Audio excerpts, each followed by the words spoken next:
Zack Snyder might have done it again. In 2012, Zack Snyder approached Disney with a pitch to do a grittier version of Star Wars, a one-shot story, kind of like Rogue One, I guess. He was turned down, but he persisted. Zack Snyder went a different route and fine-tuned his idea into a full-on universe independent of the Star Wars Disney machine, and created an original property that can exist on its own. And thus we have Rebel Moon Part 1, A Child of Fire. To call this movie ambitious would be an understatement. Now, this movie is hopefully the first step in creating a larger universe that has yet to be fleshed out. And that's on purpose. And I think that's why critics really don't like this film. So I'll risk my reputation on the following statement. I didn't like Dune, the first one that came out with Timothée Chalamet and like the 2 minutes of Zendaya.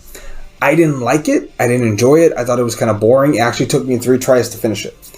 That said, as I understand it, it's the first part of a 2-part film where it's supposed to be viewed in this one long 5-6 hour runtime, which initially that kind of bugs me. Why would you give me half a film? But then I watch Rebel Moon and I kind of feel the same way. So I'll say this.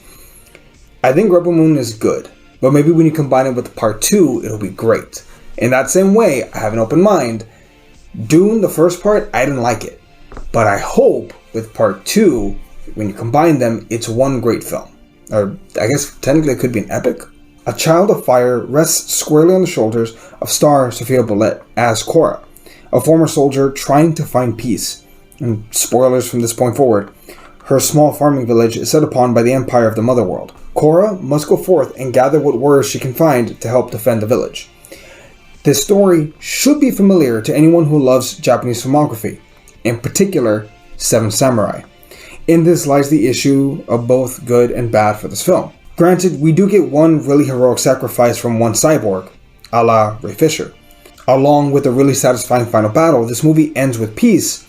Previews for Part 2, The Scargiver, tell a familiar story of warriors teaching a village to defend itself from a much larger force. This movie is only half over, and if you want to judge it solely as its own film, it's fine to good. It's still open-ended enough to where other authors can lend their voices and tell their own unique stories, but still use the elements of Rebel Moon, just as Zack Snyder intended.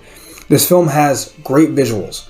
It has great action sequences. The CGI, I would argue, is top tier for Netflix. There are a few spots here and there where it doesn't quite land, but again, it still lands better than most. Now, Zack Snyder hopes that this will be the beginning of a brand new universe, a brand new franchise, something with movies, TV shows, comics, novels, and video games. And frankly, I hope he's right. We could use another space franchise that withstands the test of time. We already have Star Wars and Star Trek. Maybe it's time for a third franchise to fly alongside them.